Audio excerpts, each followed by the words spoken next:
Hello, Year 8s. It's Mr. Cleary here. I've got some work for you for the week. So, our focus is still on Tinkercad, computer aided design, and creating designs for our 3D printer.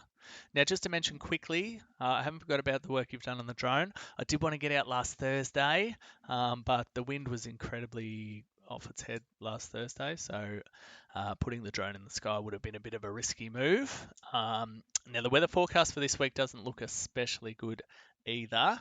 I just need a situation where the weather is good, where I'm not home alone with my kids, and I'll get down to school and fly those missions. As soon as I've done that, I'll put some videos on Edmodo so that you can see the fruits of your labour.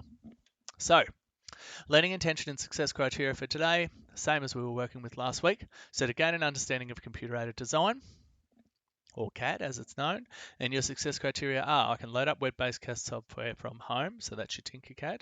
Just say that again. I can load up web-based CAD software from home. So if you're able to load up Tinkercad and your work's all saving the way it should, you've definitely got that one sorted. I can complete simple on-screen tutorials and I can keep accurate records of the work that I complete. Okay, now you need to remember, take a screenshot every time you complete a tutorial/lesson as your evidence. Now, I'm not going to go through how to do that in this video. You can watch the videos underneath this one if you haven't already, and they will give you detailed information on how you keep a record of the work that you've completed. Start with the starters. Okay, the starters are super easy. Then the lessons, they start to get a bit tricky. And then the projects, they start to get really tricky. So we are working towards a level of competence that will allow you to create your own 3D design that can be 3D printed. So that'll become an assessment task probably later this week. So at the moment, you don't have to do that. At the moment, I just want you working through these tutorials, the starters, lessons, and projects to really consolidate that foundation knowledge so that you have the skills and the competence to create something awesome. Okay, so last video I showed you a design that Archer had sent through, and I wanted to go through those for you quickly. So I've printed his work, and I've got some evidence of that here. So I'll show you what Archer sent me first. Let me just get up my Google. So this is the inspiration that Archer was working with, a cool robot dude from a computer game called Borderlands. Okay, so you can see he's a really good shape and it lends itself nicely to 3D printing because it's made up of a lot of shapes that you're familiar with. So you've got a big circle down here for his wheel, circle for his eye. He's sort of this weird wedgy sort of triangle shape with a rectangle shape on top. Those sorts of shapes are really good to work with in Tinkercad and with a 3D printer. Now, Archer sent me through a design that had the aerial on it, and I explained to Archer that that would be problematic for printing because the aerial, I wanted to print him upside down. So usually what you want to do is print in such a way that I guess the larger part would be at the bottom and it would work its way out, if that makes sense. So I asked Archer to redo the design without the aerial and send it back through, so he did that for me.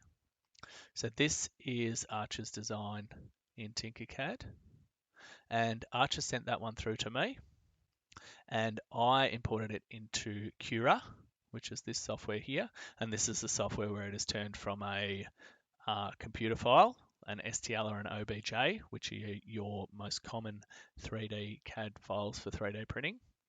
And from Cura, it gets turned into a G code, and G code is the language that the 3D printer understands. So a lot like when we were dealing with CSVs with the drone, and we have to translate that file into something the drone can understand. In the same way, we need to translate this picture into something we understand, which is, a visual image in front of us.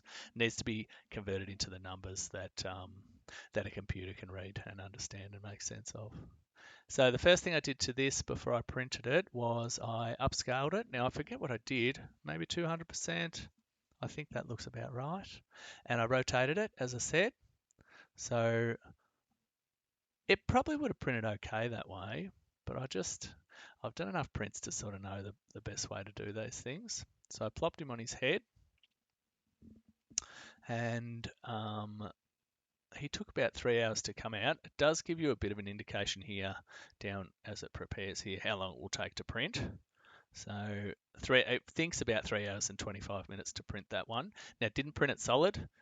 Everything on the infill was at 20%, but you can make those choices here in this software. So if you look at all these settings you've got over here, the infill density is 20%. So everywhere that's inside the model, it's filled in with this sort of crisscross pattern, which gives it good structural strength, but doesn't waste your print material. If you really want to print a solid though, all you'd have to do is change that to 100%, and then your infill would be 100% and you'd print a solid model. So it'd take a lot longer, it'd be a lot heavier, it'd be a lot stronger.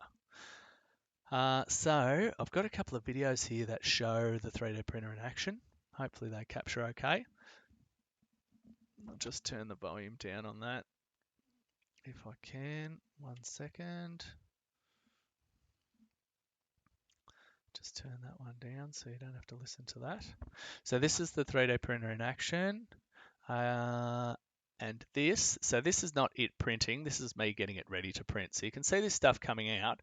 That's basically what your 3D model is made of. So it's this super thin, that's 0.2 of a millimeter thick there coming out of the extruder, that hot end. The hot end's at about 200 degrees Celsius, and everything the 3D printer creates is made with this plastic material. So it's kind of like a hot glue gun, but it's like the most accurate hot glue gun you could ever imagine.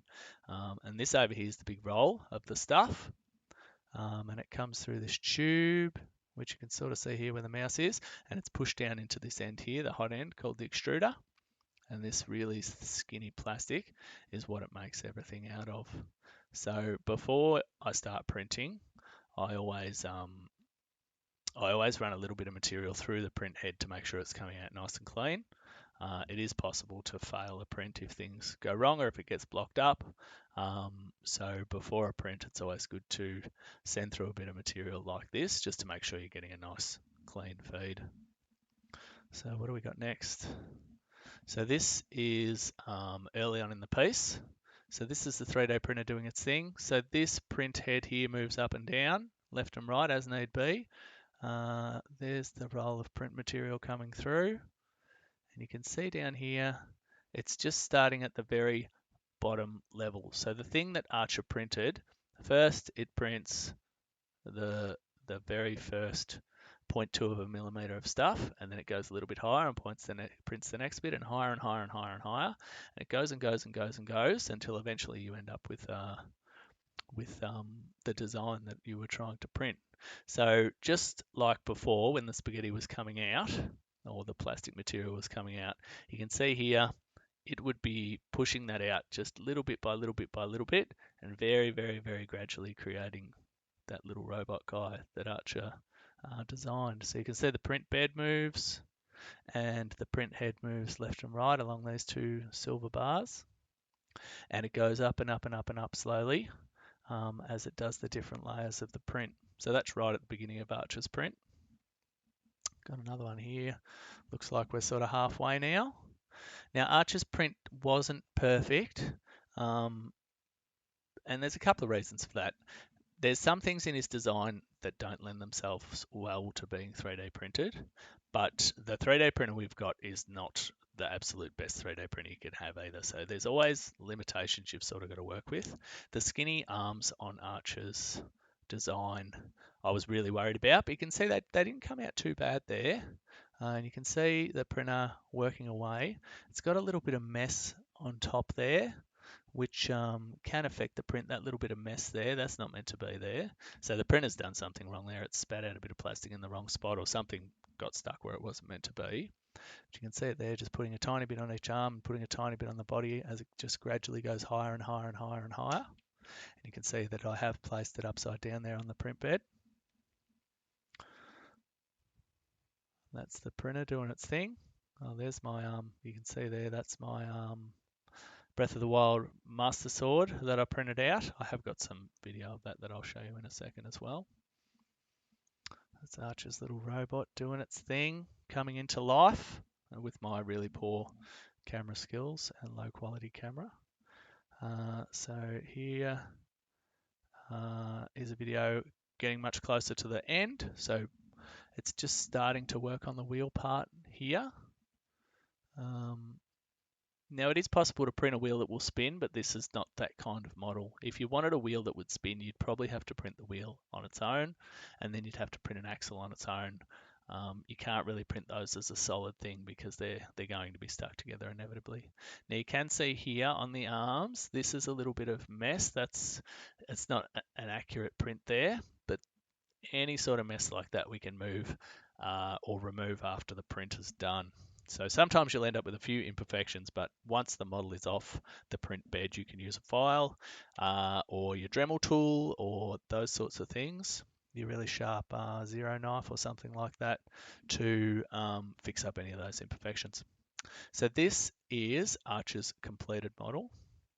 And you can see here, I'll just pause it very quickly. We've got a bit of mess around his hands. You can see some mess on the top there, and there's some mess here. But those little pieces are very superficial. And if you pull out your Stanley knife, you can clean those up no hassle. Pull out a little file or even a nail file and smooth those off and make them beautiful. So it looks pretty sweet. I was really happy with the arms. I was super worried about the arms. But apart from that mess, which as I said can easily be cut off, she came out pretty good. Really good detail around that gear on the leg. Again, that mess on the top, most of that would easily scrape off. So that was actually the bottom when it printed out. And often the bottom stuck to the bed will be a messy spot in a print. But it's no hassle to, as I said, pull out the file or the Dremel tool with a buffer on it and clean up a model. And with this kind of 3D printer, cleaning up your model is pretty much expected. You won't get any model that's absolutely perfect. Now I have got my Breath of the Wild Master Sword here. Now I was really happy with how this one came up. Now I wish I could take credit for designing this, but I got this design off the internet. Obviously, it's not the right color. Everything that comes out of it is in one solid color. So that's the other thing I'd have to do to make that perfect is I'd have to get the paint out and paint it up. Now you can see that sword's printed in two parts. So the printer can't really accurately print a round thing. It could maybe print the sword on the tip and print this way, but it printed these two halves flat with the idea being that you'd then stick the two flat halves together. So the little stand there, that came up really nice and clean, and with a bit of paint on it, it'd be beautiful. Was stuck to the print bed really hard with all that flat surface. So that's the flat of the sword, and there's the pattern side. So two versions of that, and the idea is you put them together and you stick the flat sides together, and then you've got your proper sword. So that's just another example of a printout. So that's what we're aiming for. And that's how we get it done. So thank you, Archer, for fixing that one up for me. I haven't tidied your model up, but I will, and I'm sort of pretty happy with how that one came up. It'd be awesome if his wheel rolled, but it'd be a different design to sort of make that work. So your work for today is to continue with your starters, lessons, and projects. So over in Tinkercad, you've done enough of these already to know. Whoops, don't click on teach. Click on learn. That's where you'll find the material you need. And your starters are where you start, moving on to your lessons and moving on to your projects. Now, how long should you spend on this today? Just this class, okay? And you'll have some more class time this week to make sure that, again, those skills that you need to create your own design, that you've acquired those skills. So what are we aiming for? An assessment task where you create your own design for printing. Now, there is no need to start your own design just yet. So consolidate your skills, and this needs to be a focus. So the more of these things you get done, the better your skills will become at using Tinkercad, and that's really what we want. Awesome, guys. Okay, I've rabbited on enough for today. Don't work too hard, and as I said, I only expect you to work for this lesson. There'll be more time later in the week to make sure that you get heaps of these tutorials sorted, and we'll have an assessment task coming for you maybe at the end of this week, maybe next week. Thanks very much.